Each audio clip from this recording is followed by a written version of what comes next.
Saudi যুবরাজের স্বপ্ন পূরণে প্রয়োজনে গ্রামবাসীকে গুলির নির্দেশ। সৌদি আরবের ক্রাউন প্রিন্স মোহাম্মদ বিন সালমানের স্বপ্নের নিয়ম শহরের জন্য বিভিন্ন জায়গায় উচ্ছেদ অভিযান চালানো হচ্ছে। ব্রিটিশ সংবাদমাধ্যম বিবিসিকে কর্নেল রাবিহ আলেনেজি নামের এক গোয়েন্দা কর্মকর্তা জানিয়েছেন, তাকে গ্রামবাসীকে উচ্ছেদের দায়িত্ব দেওয়া হয়েছিল। সঙ্গে নির্দেশ দেওয়া হয়েছিল, যারা শহরের জন্য জায়গা ছেড়ে দেবেন না তাদের বিরুদ্ধে যেন গুলি করা সহ অন্যান্য মারণাস্ত্র ব্যবহার করা হয়। বিবিসি জানিয়েছে, উচ্ছেদ অভিযানের বিরোধিতা করায় ইতিমধ্যে একজনকে গুলি করে হত্যা করা হয়েছে।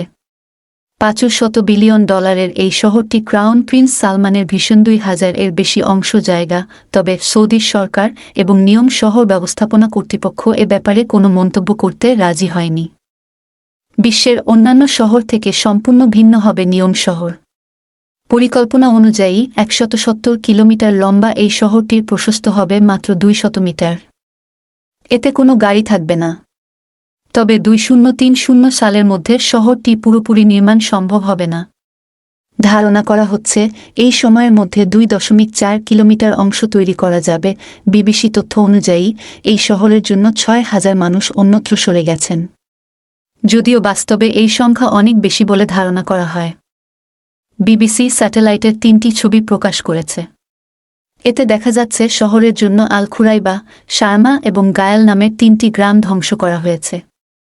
এসব গ্রামে থাকতেন হুয়াইতাদ গোত্রের মানুষ। সৌদির এই গোয়েন্দা কর্মকর্তা বর্তমানে যুক্তরাজ্যে বসবাস করছেন। তিনি বিবিসিকে বলেছেন, মোহাম্মদ সালমানের চিন্তার মূল বিষয় হল নিয়ম শহর। এ কারণে হুয়াইতাদ গোত্রের সঙ্গে এমন নির্মমতা করেছেন তিনি। মার্কিন সংবাদমাধ্যম ওয়াল স্ট্রিট জার্নাল এক প্রতিবেদনে জানিয়েছিল, প্রিন্স সালমান শহরটিতে 10টি প্রাসাদ নির্মাণের নির্দেশ দিয়েছেন, যেগুলোর এক একটি ফুটবল মাঠের চেয়ে বড় হবে। এছাড়া এই শহরের প্রত্যেকটি বাড়ি $400 মিলিয়ন বিক্রি করা হবে।